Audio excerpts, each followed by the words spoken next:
2025-এ কেমন গেল ব্যাংকিং খাত? বাংলাদেশ ব্যাংক বলছে প্রত্যাশা প্রাপ্তির মাঝে খুব বেশি ব্যবধান নেই। ব্যাংকাররাও বললেন পতন ঠেকানো গেছে, এটাই অনেক বড় কিছু। অর্থনীতিবিদ এম আকাশের অভিমত, রেকর্ড খেলাপি ঋণ এবং অতি মূল্যস্ফীতির চিত্রই বলে দেয় গেল বছর খুব একটা ভালো ছিল না এই খাত। অনুপ অধিকারী তরুণ জানাচ্ছেন বিস্তারিত।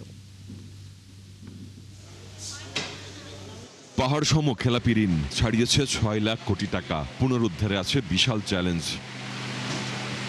সদ্য বিদায়ী বছরে সার্বিক মূল্যস্ফীতি ছিল ৮-এর উপর। এছাড়া বছর জুড়ে আলোচনায় ছিল ব্যাংক মার্জার সহ নানা সংস্কার। বাংলাদেশ ব্যাংকের তথ্য অনুযায়ী গত সেপ্টেম্বর পর্যন্ত ব্যাংক খাতের মোট বিতরণ করা 18,03,840 কোটি টাকার মধ্যে 6,44,515 কোটি টাকাই খেলাপি, অর্থাৎ খেলাপির পরিমাণ 35% বেশি। এদিকে সারা বছরই দেশের সার্বিক মূল্যস্ফীতি ছিল ৮-এর উপর। চেষ্টা করেও যা হ্রাস টেনে ধরা যায়নি। মূল্যস্ফীতি যে কমিয়ে আনতে পেরেছি, এটা তো একটা সাফল্য। হয়তোবা যেই মাত্রায় আমরা টার্গেট করেছিলাম সেই মাত্রায় পারিনি। একটা জিনিস খেয়াল করবেন, মূল্যস্ফীতি নিয়ন্ত্রণ কেন্দ্রীয় ব্যাংকের একটি অন্যতম প্রধান কাজ, কিন্তু বাংলাদেশের প্রেক্ষাপটে একমাত্র কেন্দ্রীয় ব্যাংকের পক্ষে মূল্যস্ফীতি নিয়ন্ত্রণ করা সম্ভব না। এই ব্যাংক খাত বিশেষজ্ঞ বললেন ১৫ বছরের ক্ষত চাইলেই ১-২ বছরে সারানো সম্ভব নয়। তবে ব্যাংকগুলোর পতন যে ঠেকানো গেছে, এটাও অনেক বড় বিষয়। গত ১৫ বছরে বা দেড় যুগে যে ব্যাংকিং খাতে যে অধঃপতন হয়েছিল বা অস্থিরতা বিরাজমান ছিল, সেটা আমরা কাটিয়ে উঠতে পেরেছি। পলিসিগুলি নেওয়ার জন্য ব্যাংকিং খাতটা আমার মনে একটা স্টেবল জায়গাতে আসতে পেরেছে।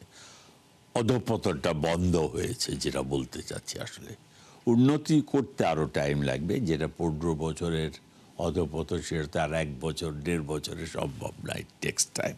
তবে খেলাপি ঋণের বিরুদ্ধে লড়াই করার প্রতিশ্রুতি ছিল অন্তর্বর্তী সরকারের। সেখানে পরিস্থিতি তেমন ভালো নয়। এর সাথে উচ্চ হারের মূল্যস্ফীতি। এই অর্থনীতিবিদের অভিমত, দায় এড়ানোর সুযোগ নেই কেন্দ্রীয় ব্যাংকের। দুটো সমস্যা তো ২০২৫-এর অর্থনীতি শুরুর থেকেই ছিল। একটা হলো মুদ্রাস্ফীতির সমস্যা, আরেকটা ছিল মন্দা।